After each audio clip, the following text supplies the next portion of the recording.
This is Sleeping in Trees, the audiobook, Chapter 12, Tin Man. It was the summer of '69, so one could be forgiven, even mature adults, for some behaviors and life decisions that, in retrospect, reside a bit off the mark. With dubious due diligence and a dose of irrational thought, my mom and dad decided to pack up and move the entire family all the way from Miami to Seattle. I do not believe that, in terms of distance, one could move much further in the continental United States other than to extend the line to Key West or perhaps Anchorage. In terms of culture and climate, it could have been another planet. By any measure, it was a heck of a long way to move a family of 4 boys, assorted pets, and all the related junk that had been accumulated over the years. Given my dad's diverse livelihood as investor, boat builder, and inventor of sorts, and my mom's as a traditional homemaker, they could really live anywhere they wished. Sunny and hot as Hades was all Mom really needed, plus a sandy beach nearby, so I believe her desires and preferences were behind the original family relocation from Long Island to Miami in 1956. In stark contrast, Dad liked it cool and mountainous. Quite the fish out of water, the heat and humidity of South Miami made him absolutely miserable and, at least on one occasion, almost killed him. I remember the day well. At the far end of our jumbo swimming pool, behind the diving board, was the pump house. This was a nasty little cinder block structure that housed the machinery that ran the pool's filtration system. Regardless of the time of day, this windowless building was a hot, horrible place. I used to have nightmares about being somehow overlooked and locked inside. If ever there was a modern-day death chamber, my dad had designed and placed it right next to the family pool. Not only was it intensely hot and dark inside, it was also loaded with noxious fumes from the chlorine and muriatic acid Dad stored there to treat the pool, lest it be overrun with algae. With a neighborhood full of filthy young boys, all of our pools served a secondary purpose as convenient bathtubs, without the shampoo and soap. Lucky for Dad, I was wandering around the pool that Saturday morning looking for tree frogs, and noticed the door to the pump house was ajar. It was usually closed tight unless, on occasion, Lobster was mixing chemicals inside or Dad was working on the filtration apparatus. The pipes and dials and valves proved to be a bit cranky, so he did spend a fair amount of time among them. I walked up and ever so slowly pulled the door open to peer into the darkness, afraid of what I might find. Dad lay unconscious, face down on the concrete floor. I screamed in horror. In moments, my mom was in the pump house and had him by the ankle. With me gripping the other, we dragged him out into the bright sunshine and fresh air.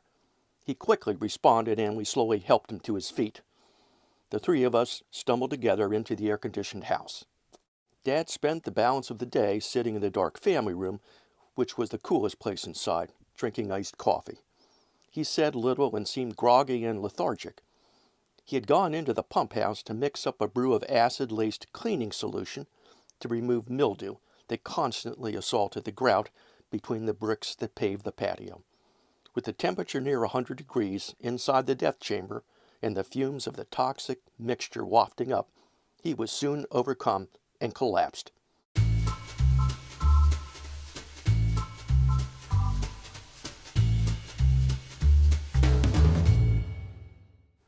I do not recall if his near-death experience preceded or followed the decision to move to rainy Seattle. What I do recall, with great pain, is about 2 months before the decision was made, Dad began to blast out, in high-volume stereophonic sound, the theme song from the thankfully short-lived TV series, Here Comes the Brides, sung by a perky Perry Como.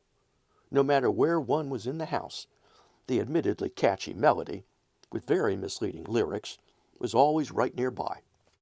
The stanza that will forever be branded in my memory went something like, "And the skies are always blue in Seattle."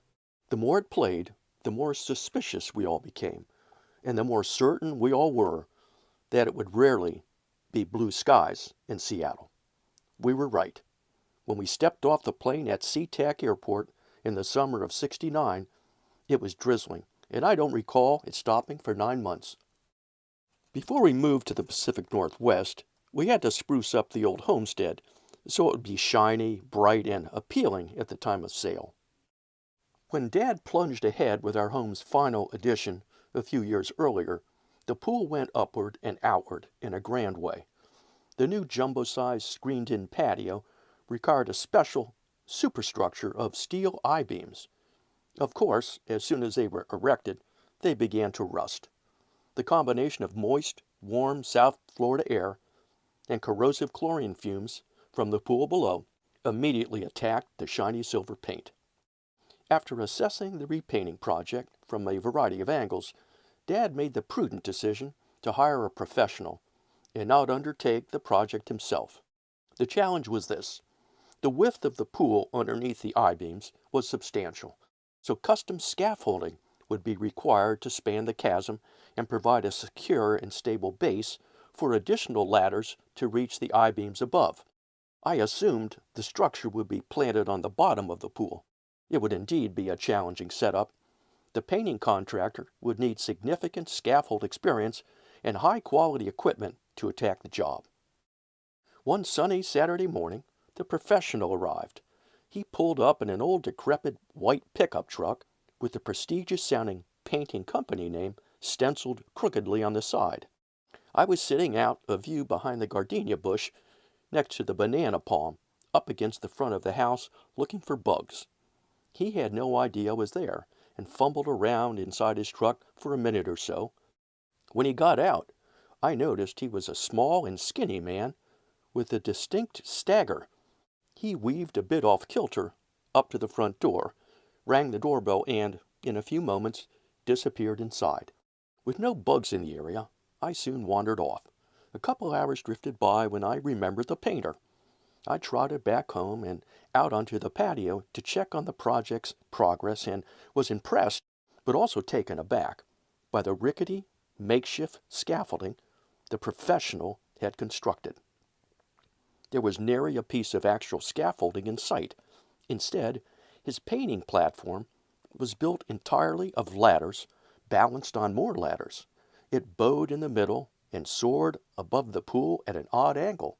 There, balanced precariously 12 feet above the water, was the little painter, properly attired in his coveralls and white cap, bucket of silver, oil-based paint swinging from one hand and a large, well-used flat brush in the other.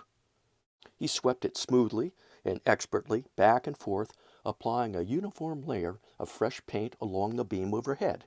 He noticed me watching, and I was certain he immediately added a slight flourish to his stroke.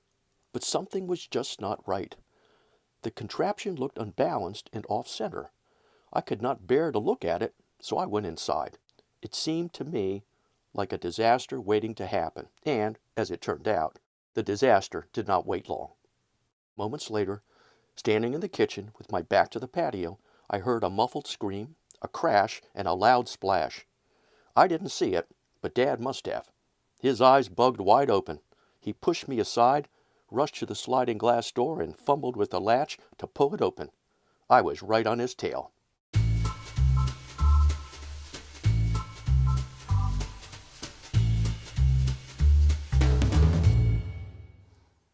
Anyone who has ever poured oil into water knows what happens. It's like the oily liquid just cannot bear the thought of water uncovered. Thus is the rate at which it spans out and spreads. It's the same with enamel paint, which is composed mostly of oil.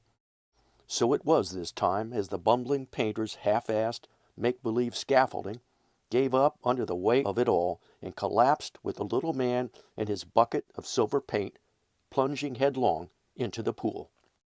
As Dad and I raced up to the scene, aghast, he had not yet surfaced. He was somewhere below with his bucket and brush.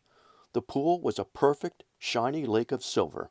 It was a remarkable visual image, like a massive mirror, reflecting the puffy white clouds gliding across the blue sky above.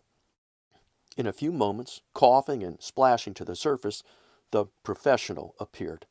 Dad extended a hand to his silvery claw, squeezed hard to clamp down on the oily grip, and pulled him to shore.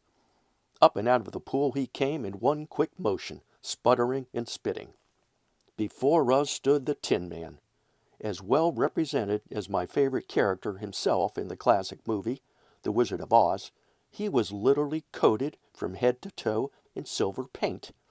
He blinked rapidly and grinned with bright silver teeth, as if to suggest that this was just par for the course in the typical day of a professional painter's work. While it seemed like a long time, I'm sure it was only seconds that the three of us stood and stared at one another, having no idea what to say or do at this most impossible moment, confronted with circumstances none of us could possibly have ever imagined. The project did not end well. The professional spent the better part of the next week on his hands and knees in the broiling sun, with turpentine and rags, painstakingly working the silver paint out of the tile and grout that lined the entire pool. How they got the gallon of silver paint separated from 100,000 gallons of chlorinated water is one of the great mysteries for which I have no reasonable explanation. Oh, glory! There's no odor quite like that of petrochemical pesticides early on a Saturday morning.